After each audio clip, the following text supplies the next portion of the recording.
जय श्री राम भक्तजनों। भक्ति रस धारा के आज के इस पावन अंक में आप सभी का स्वागत है। पवन पुत्र हनुमान, जिन्हें हम संकट मोचन और महादेव का अवतार मानते हैं, क्या आप जानते हैं कि उनके वानर रूप के पीछे एक अप्सरा का श्राप और माता अंजनी की घोर तपस्या छिपी है।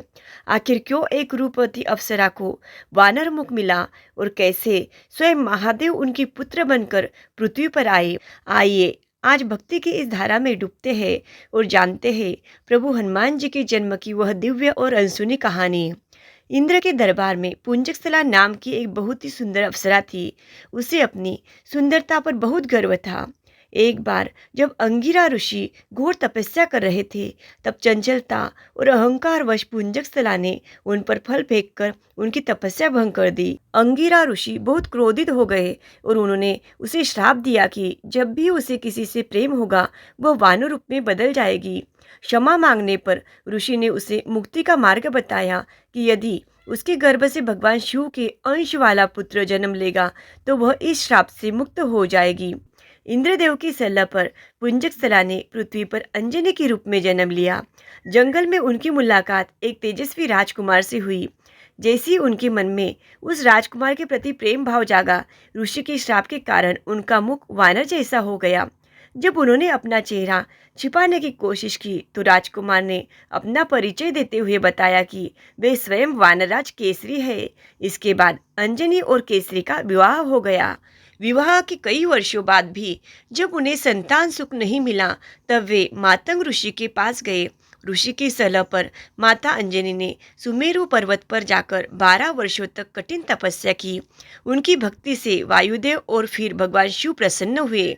माता अंजनी ने भगवान शिव से वरदान मांगा कि उन्हें श्राप से मुक्ति के लिए उनके ही अंश वाला पुत्र चाहिए। भगवान शिव ने तथास्तु कहा और चैत्र शुद्ध पूर्णिमा को सर्वशक्तिमान हनुमान जी का जन्म हुआ।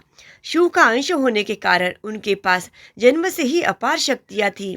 जन्म के कुछ समय बाद नन्हे हनुमान ने सूर्य को एक सुंदर फल समझकर उसे खाने के लिए छलांग लगा दी। इससे सृष्टि पर संकट देख इंद्रदेव ने उन पर अपने अस्त्र से प्रहार कर दिया, जिससे वे मूर्छित हो गए। उन्हें अपनी शक्तियों का विस्मय होने का श्राप मिला। बाद में रामायण काल में प्रभु श्री राम से मिलने पर उन्हें उनकी शक्तियों का पुनः स्मरण हुआ। यह कहानी हमें बताती है कि हनुमान जी बल, बुद्धि, विद्या की सागर है और उनकी भक्ति से जीवन में सकारात्मकता आती है। भक्तों, जैसे कि इस कथा में हमने जाना कि हनुमान जी को उनकी शक्तियों का विस्मरण हो गया था, ठीक वैसे ही हम भी सांसारिक उलझनों में अपनी आत्मिक शक्ति भूल जाते हैं। इस शक्ति को पुनः जागृत करने का सबसे सरल और सिद्ध मार्ग है श्री हनुमान चालीसा। गोस्वामी तुलसीदास जी ने हमें वह महामंत्र दिया जिससे भूत पिशाच निकट नहीं आवे और सब सुख लहे तुम्हारी सरना। मेरा आप सभी से विनम्र आग्रह है कि प्रतिदिन सुबह और संध्या काल में कम से कम एक बार हनुमान चालीसा का पाठ अवश्य करें। यह केवल शब्द नहीं बल्कि साक्षात बजरंग बली का आशीर्वाद है, जो आपके जीवन के हर संकट को हर लेगा। आशा है कि हनुमान जी के जन्म की यह कथा आपके हृदय को स्पर्श कर गई होगी। अगर आपको यह वीडियो पसंद आया है तो इसे अन्य भक्तों के साथ साझा कर पुण्य की भागी बने। भक्ति रस धारा परिवार से जुड़ने के लिए चैनल को सब्सक्राइब करना न भूले और कमेंट्स में अपनी श्रद्धा प्रकट करते हुए जय वीर हनुमान जरूर लिखें। मिलते हैं अगली कथा के साथ। तब तक प्रभु की भक्ति में लीन रहे। जय श्री राम, जय हनुमान।